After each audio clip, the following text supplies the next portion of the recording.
لِيَغْفِرَ لَكَ اللَّهُ مَا تَقَدَّمَ مِن ذَنبِكَ وَمَا تَأَخَّرَ۔ اب دیکھیے یہ ذنب کا لفظ یہاں پر دوبارہ آ گیا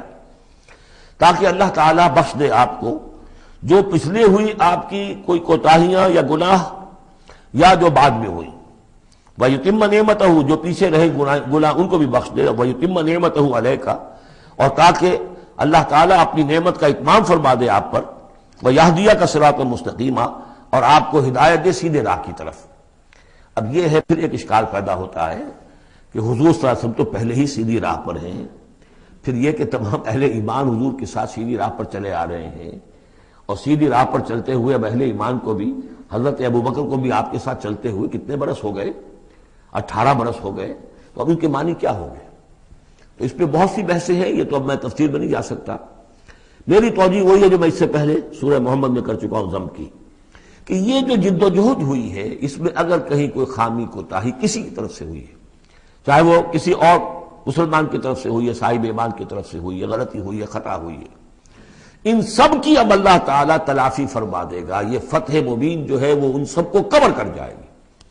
اور یہدیہ کا صراط مستقیم، اب آپ کی یہ جد و جہد بالکل سیدھی تیر کی طرح اپنے ہدف کی طرف بڑھے گی۔ اب اس میں کوئی جو ہے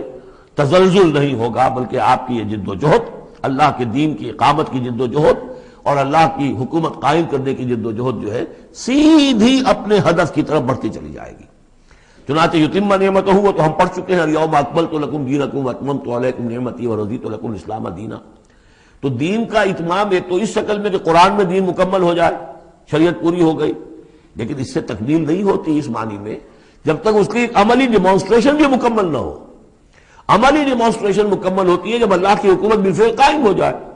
تو اتمام نعمت جو ہے وہ صرف کتاب کے اندر اس شریعت کا پورا بیان ہو جانا اور نظام کا آ جانا، اس سے وہ اتمام تمام و کمال نہیں ہوتا جب تک کہ اس کی ایک نشانی، اس کا ایک نمونہ جو ہے، اس کی ایک صورت لوگوں کے سامنے نہ آ جائے، آئیڈیل فارم اس کی جو ہے وہ سامنے نہ آ جائے، اس کا نمونہ سامنے آ جائے۔ تو اس کے لیے ضروری ہے کہ اب یہ جد و جہد آپ کی جو ہے سیدھی اب تیز رفتاری کے ساتھ اپنے اصل ہدف یعنی اظہار دین لیظہرہ علی الدین کلہ، اور یہ آیت آ جائے گی اس سورہ مبارکہ کے آخر میں بھی کہ ہم نے بھیجا ہی آپ کو ہے محمد اس لیے ہے کہ آپ اللہ کے دین کو غالب کریں۔ تو وہ اللہ کے دین کے غلبے کی جد و جہد اب تیر کی طرح سیدھی جائے گی۔ اللہ نے ساری اگلی پچھلی اگر کوئی اس میں کمیاں کوتاہیاں رہ گئی ہیں کسی کی طرف سے آپ کے ساتھیوں میں سے، ان سب کی تلافی کے لیے یہ فتح مبین آپ کو عطا کر دی۔